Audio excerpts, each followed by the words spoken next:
Let's now talk about the function fn or f of n. The function f of n is the time complexity for our merging algorithm. And then we will talk about how, given f of n, that we know f of n, how would our function grow and what would be the time complexity of our entire function. Somebody have a question? Okay. So what do you think is going to be the time complexity of merging two subarrays of size n by 2 and n by 2? Given the above algorithm before, yeah?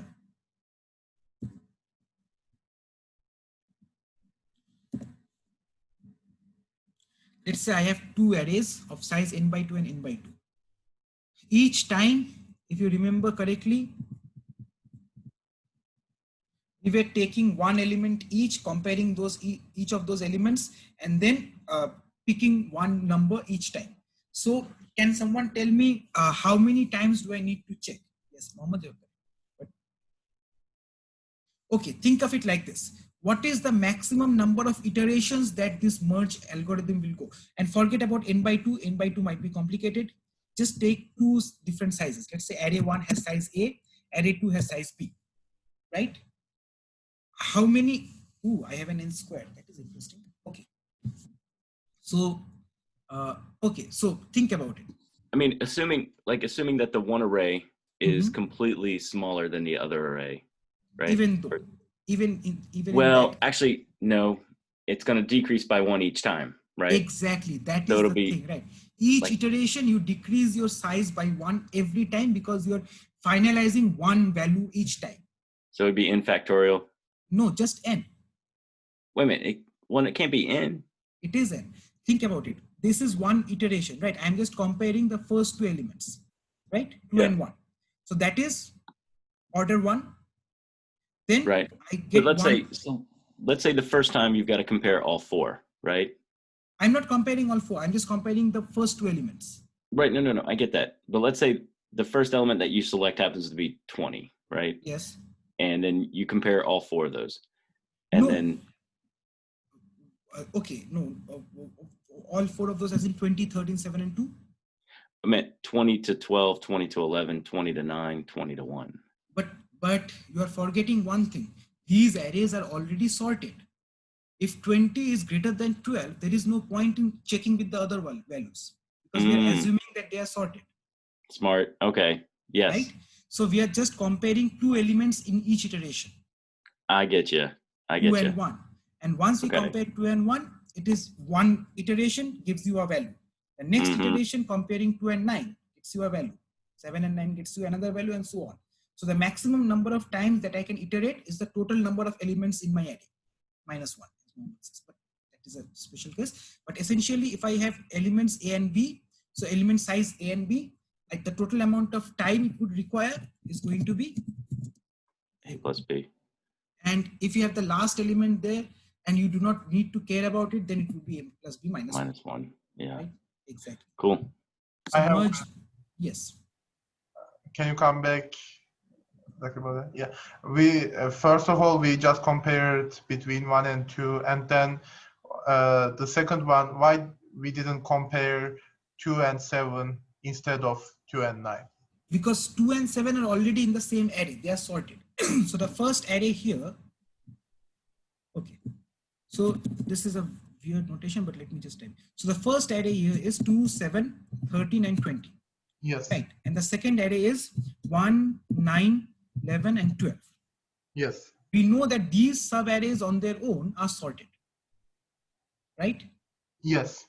So now I just basically compare the smallest element here to the smallest element here. Okay. I get 1, right? So I'm done with 1, so this goes away. Now what is the smallest element of these two arrays? 2 and 9? Yeah, I see, I understand. 9 goes here and so on. This is just the merge portion, exactly. We are talking about this f of n. F of n is the combined portion of your recursive algorithm where you combine all of those sub-problems together to get the final solution, right? So this is what I'm talking about, f of n. So if f of n takes n times, so we can say that it is in linear time or theta of n. So f of n is theta of n. So then we can say that our time complexity Tn, because the only thing that we were missing is what is f of n, right? And we can just discard theta of 1 because that is just a constant addition. Who cares? So the main complexity was 2Tn by 2 plus f of n. Now, we just deduce that f of n is going to be theta n. So in that scenario, if we just have the one element, then the base case, again, we need a base case, remember, for recurrence relations. The base case is theta 1, because if we had just a single element, we don't need to solve. Now the recurrent case is 2Tn by 2 plus of theta n when n greater than 1. Does this recurrence relation make sense to you now? How this is the recurrence relation for merge sort?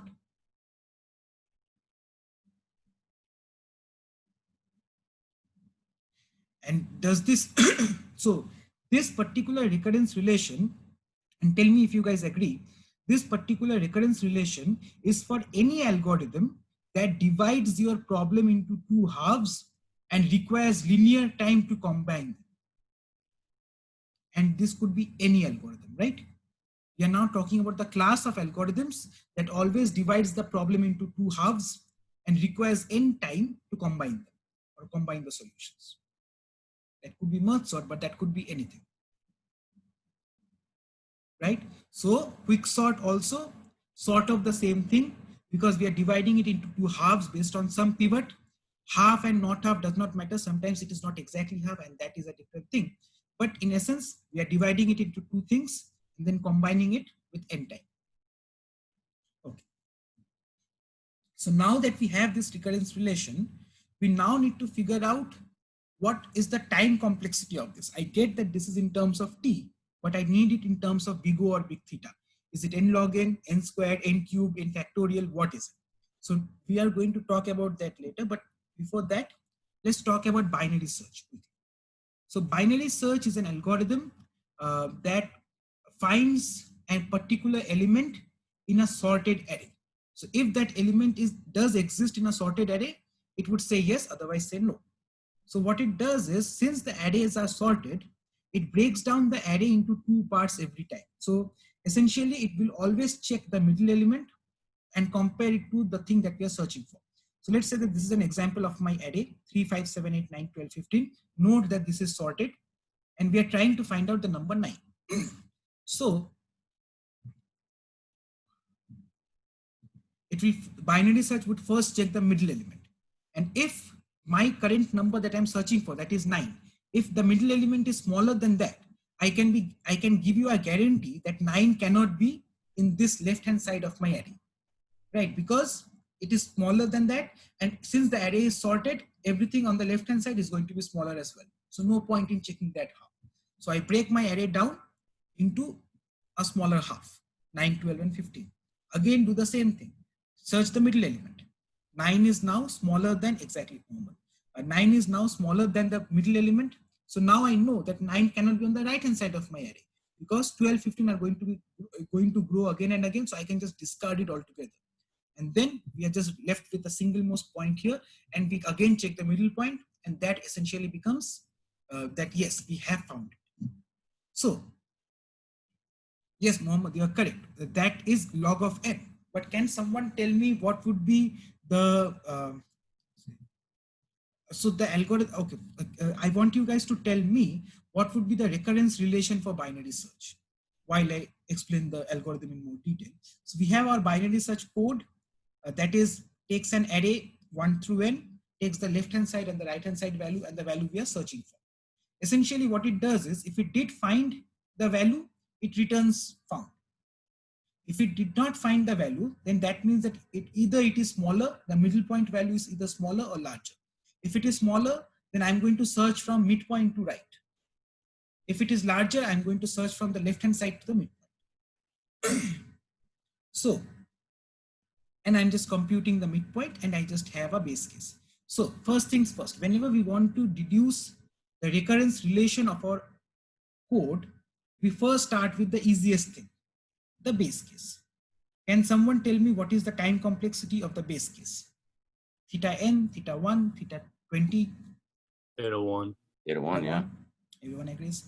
Okay, now I am breaking my problem down into two subparts. Last time we did that, we wrote it as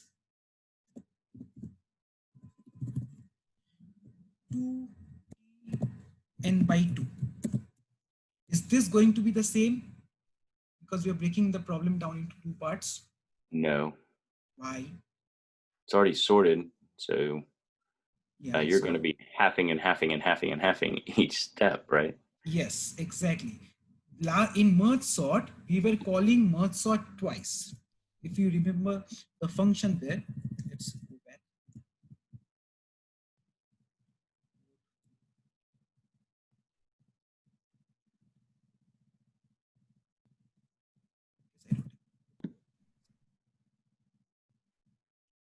Okay, so essentially I am sorting the two halves, but for that I am calling merge sort left half and merge sort right half, right? Both of those functions need to be called. That is similar to the Fibonacci thing that we were discussing. Both of those Fibonacci functions need to be called, right? So then essentially that meant that it was twice the half of the time complexity of half an array. So 2 times Tn by 2. But in this case, we are calling the binary search algorithm with only, we are calling the binary search function again recursively only once. Either this part is going to get called or this part is going to get called. We are having and having and having every time. So it is not 2 times Tn by 2, but just every time I call it, it is going to be Tn by 2, right? So I have Tn by 2 and I have my base case complexity, that is theta of 1. And this is the general relation for our time complexity for binary search, right? So the base case becomes T of 1 is theta of 1. I can just check that particular element. Otherwise, it is just going to halve and halve every time, and it is going to have theta of 1. But we still don't know what the time complexity is. We sort of know it is going to be log n, but how do I get there given this relation? Okay. Okay. Finally, let's do insertion sort and we will start solving them in the next class, I guess. Okay. So for insertion sort, we have this incremental approach. So insertion sort, essentially, given this unsorted array, it first checks this particular element and places it in the correct location. So 2 goes here and 5 is shifted to the right. Then we have 4. 4 goes here and 5 is shifted to the right. 6 stays as it is.